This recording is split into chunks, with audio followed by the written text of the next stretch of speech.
Mula sa nangungunang himpilan ng katotohanan, narito ang mga balitang ninyong malalaman. Balitang walang pinipiling lugar, Walang kinikilingan. serbisyong maasahan. DYRX 1274 sa inyong mga radyo.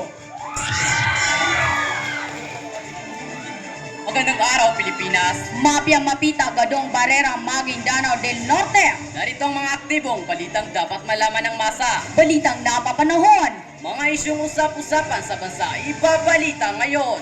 DYRX, makatotohanang boses, kabataan. Boses! Boses! Kabataan!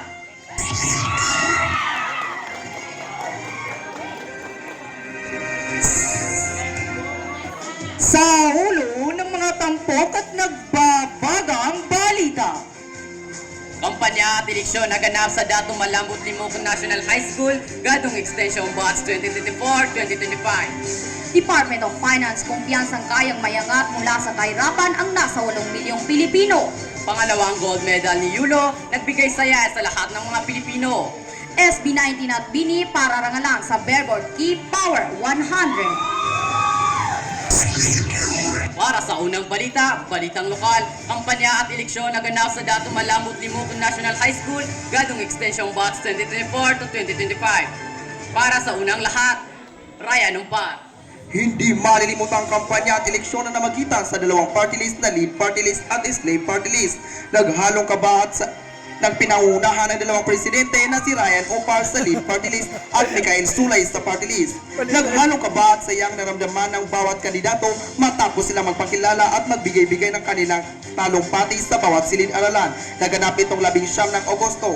Hindi rin may tatago ang saya at tuwa ng mga estudyante at mga guro na magbigay representasyon sa bawat meeting. Di avansin na naganap nitong pagkatapos ng kampanya.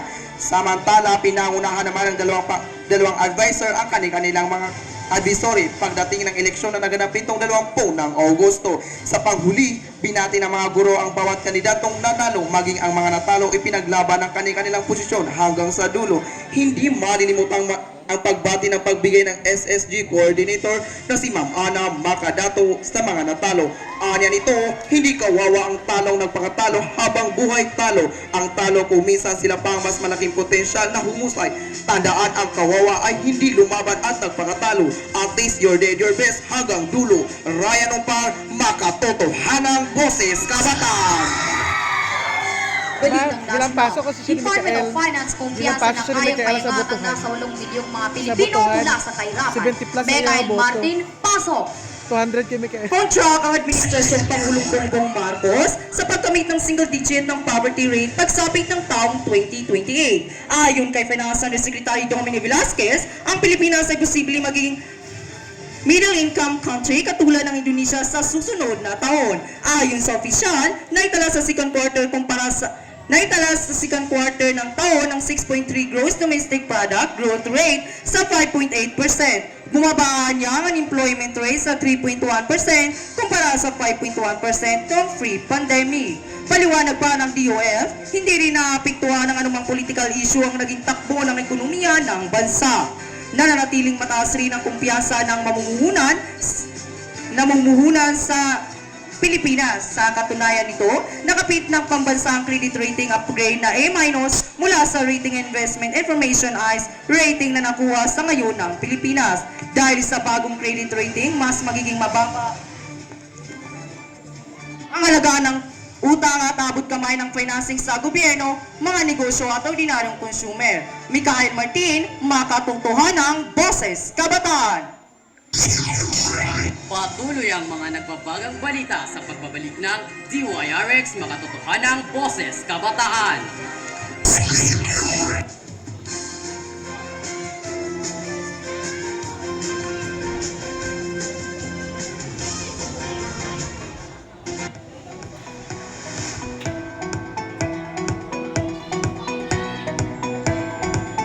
Magandang araw mga kamag-aral at mga guro. Alam nyo ba, sa panahon ngayon, marami tayong pagsasagap ng mga maling impormasyon sa paligid maging sa social media. Kaya nararapat na tayo ay maging mausisa sa mga impormasyong ating naririnig o nababasa. Ang balitang DYRX, makatotohanang boses ng kabataan, ay inyong lubos na mapagkakatiwalaan sa lahat ng pagkakataon. DYRX, ilalaganap ang katotohanan. At sa pagbabalik ng makatotohanang boses kabataan.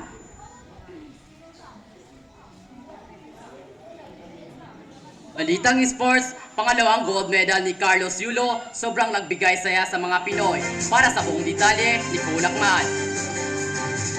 Yes, sobrang kasiyahan at Pinoy pride ang naramdaman ng mga Pilipino sa Paris sa back-to-back gold medal ni Carlos Yulo sa gymnastic nitong weekend sa Paris Olympics taong 2024. Naghintay ang mga Pilipino sa Paris ng mahigit 3 oras sa Gate Bercy Arena para makita at mabati si Carlos Yulo sa pagkakapanalo niya ng ikalawang Olympic gold sa vault category ng gymnastic. Pero bago ang back-to-back na laban ni Yulo nitong weekend, dinagsa ng mga Pilipino ang special mass noong August 1 na ginanap sa English Santa Maria, Madilin sa Place Dila, Madilin. Ito'y bahagi ng Holy Games na inorganisa ng Archdiocese ng Paris para sa Olympics 2024.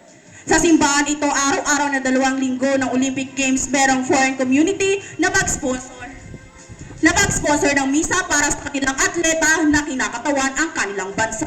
Samantala, sa live na panayam ng EBS News nitong Lunes, August 5 kay Yulo na ipinalabas sa TV Patrol, sinabi niyang todo rin ang pasasalamat niya sa suporta ng fans at mga kababayan. Sabi rin ni Yulo, hindi niya magagawa ang tagumpay ng mag-isa at lahat daw ito galing sa Diyos. Nicole Akmad, makatotohanang boses kabataan.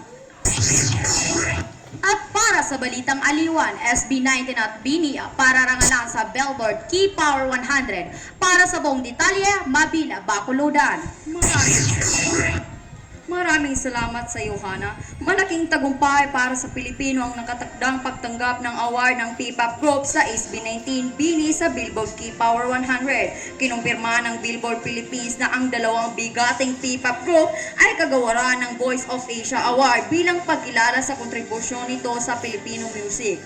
Dagdag pa rito, ang naging pamamayagpag sa kanilang mga kanta na umabot sa iba't ibang bansa. Inaabangan na rin ng mga fans Inaabangan nga rin ng mga fans ang nakatakda nilang performance para sa Billboard Key Power 100. Samantala, it's a back-to-back to win para sa SB19. Ito ay matapos nilang may panalo ang 2024 Billboard Fan Army Face Off. Matatadang ito ring nakaraang araw nakuha ng SB19 ang parehong award laban naman sa Karas. Kasunod nito ay ang lubos na pagpapasalamat ng grupo para sa suporta na ibinigay ng 18 mula sa 5 rounds of butuan laban sa US Navy. Mabela G. Bacolodon, ito ang balitang aliwan.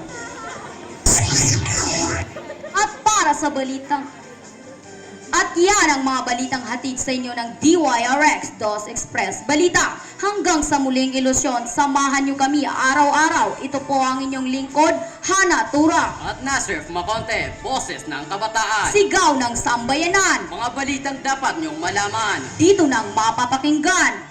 274 sa pilitan ng inyong mga radyo. DYRX, makatotohanang boses kabataan. Boses kabataan.